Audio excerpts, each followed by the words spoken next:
రాష్ట్రంలో ఒక భయానకమైనటువంటి వాతావరణం నెలకొని ఉంది. ఈరోజు మేము ఏం చేస్తూ ఉన్నాం?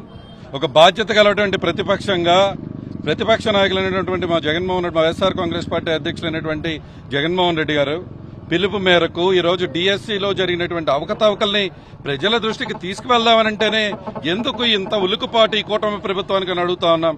ఈరోజు ఉదయం నుంచి కూడా చూస్తూ ఉన్నాం, ఎక్కడ పడితే అక్కడ వైఎస్ఆర్ కాంగ్రెస్ పార్టీ కార్యకర్తల్ని, నాయకుల్ని కూడా అందరినీ కూడా ఈరోజు ఇంటి దగ్గర ఆపేటువంటి ప్రయత్నం, లేకపోతే అరెస్టులు చేసేటువంటి ప్రయత్నం. మేము ఈరోజు మిమ్మల్ని అడుగుతా ఉన్నాం.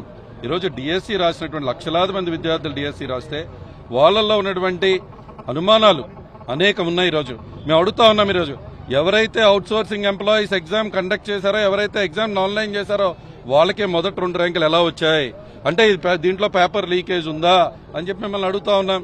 దానికి మీరేమాత్రం కూడా ఇప్పటిదాకా సమాధానం చెప్పినటువంటి మీరు అదేవిధంగా స్పోర్ట్స్ కోటాలో ఈరోజు ఉద్యోగాలు కల్పించాల్సినటువంటి ప్రభుత్వం ఈరోజు స్పోర్ట్స్ కోటాలో ఉద్యోగాలు కల్పిస్తానని చెప్పి ధర్నా చేస్తూ ఉంటే వైఎస్ఆర్ కాంగ్రెస్ పార్టీ నాయకుల మీద దాడి చేయడానికి సాక్షాత్తు ఇక్కడ ఉన్నటువంటి ఎమ్మెల్యేనే వచ్చి ఈరోజు అక్కడ మా కార్యకర్తలను కొట్టేటువంటి పరిస్థితి చూస్తా ఉన్నాం.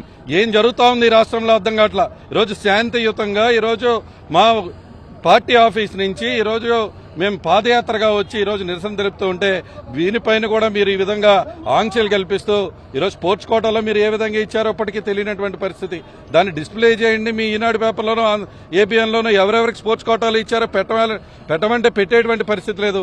మీరు ఈరోజు అదేవిధంగా ఈరోజు ఒక ఫోన్ కాల్ కాన్వర్జేషన్ 15 నుంచి 20 లక్షల రూపాయలు మీరు ఇస్తే మీకు ఉద్యోగం కల్పిస్తాను. ఇవన్నీ అవకతవకలు కాదా? ఇదంతా డిఎస్సిలో జరిగినటువంటిది నిజాలు బయటకు రావాలంటే సిబిఐ ఎంక్వైరీ వెంటనే వేయాలని డిమాండ్ చేస్తా ఉన్నాం.